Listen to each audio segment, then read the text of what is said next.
இயேசு துணையாளராக உங்களுக்கு தந்த தூய ஆவியானவர் பேசுகிறது. நான் நிலையிட்டதால் கன்னிமரியின் வயிற்றில் கருவாகி உருவான இயேசு ஆண்டவர் இதோ கருகி உதவியிருக்கிறார். நான் தந்தையிடம் போகிறேன், உங்களை திக்கற்றவர்களாக விட மாட்டேன். துணையாளரா தூய ஆவியாரை உங்களுக்கு தருவேன் என்று தான் அளித்த வாக்குறுதியை நிறைவேற்ற இதோ தன் ஆவியை தந்தையிடம் கைவிட்டு சரளமாய் கிடைக்கிறார். துணையாளராக இறை உண்மையை நோக்கி உங்களை வழிநடத்த என்னை குறையாக உங்களுக்கு தந்துவிட்டு தந்தையிடம் சென்றிருக்கின்றார். உங்கள் உடலில் நான் குடிகொண்டிருக்கிறேன். உங்கள் உடல் என் ஆடல். உங்கள் ஊழியர்களின் இச்சைகளின்படி வாழாமல் என் தூண்டுதலின்படி நீங்கள் நடந்து கிறிஸ்துவின் சாட்சிகளாக எனது கனிகளான அன்பு, மகிழ்ச்சி, பொறுமை, சாந்தம் இவைகளை நீங்கள் கொடுக்க வேண்டும் என்பதுதான் இயேசுவின் விருப்பம். அதற்கான எனது வரங்களை உங்கள் மீது கூடிய நான் தயாராக இருக்கிறேன். நீங்கள் தயாரா? உங்களுக்காக மதித்த அவரின் உடலை ருச்சி பார்த்து சொல்லுங்கள்.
உங்களுக்காக பலியாக்கிய இயேசுவின் தாய் மரியாள், 10 மாதம் நான் சுமந்து பெற்ற எனது ஒரே மகன் உயிரற்று கிடக்கிறான்.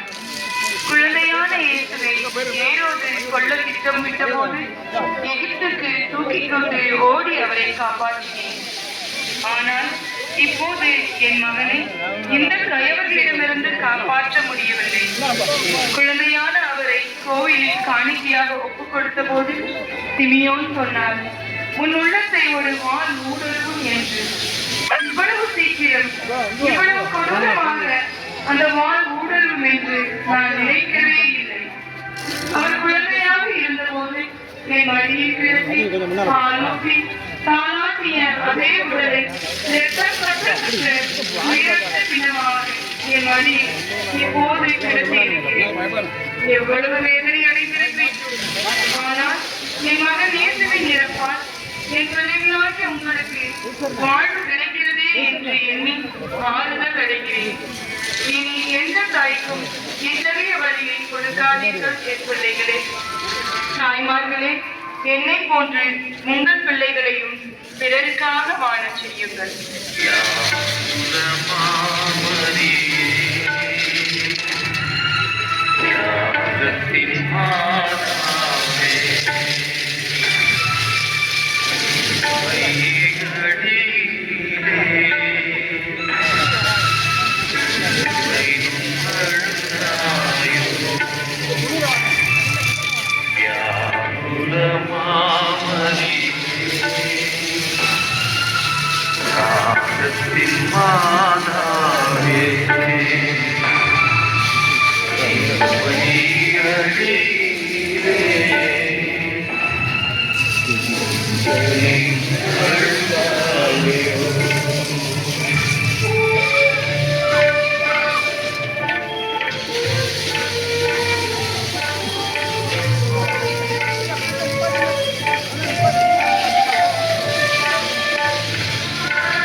ஆட்கள் அதிகம்.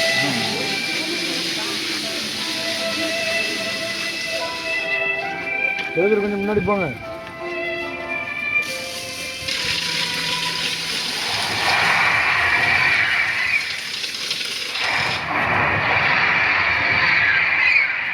இயேசு துன்புற்ற போது ஓடி ஒளிந்து கொண்ட அப்போஸ்தலர்கள் பேசுகிறோம்.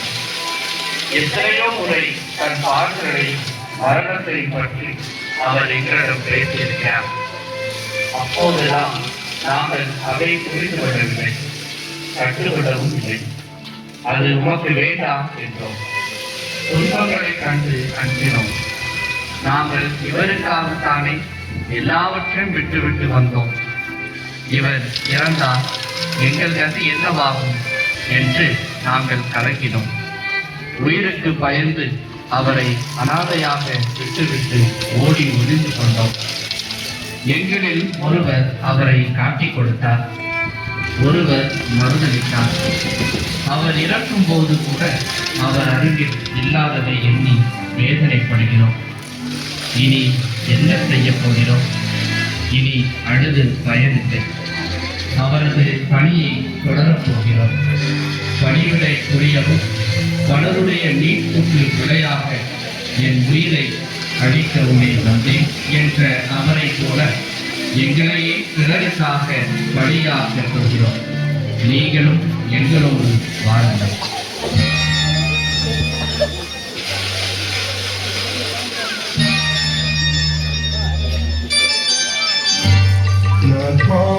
இயேசுவே என் வாழ்வை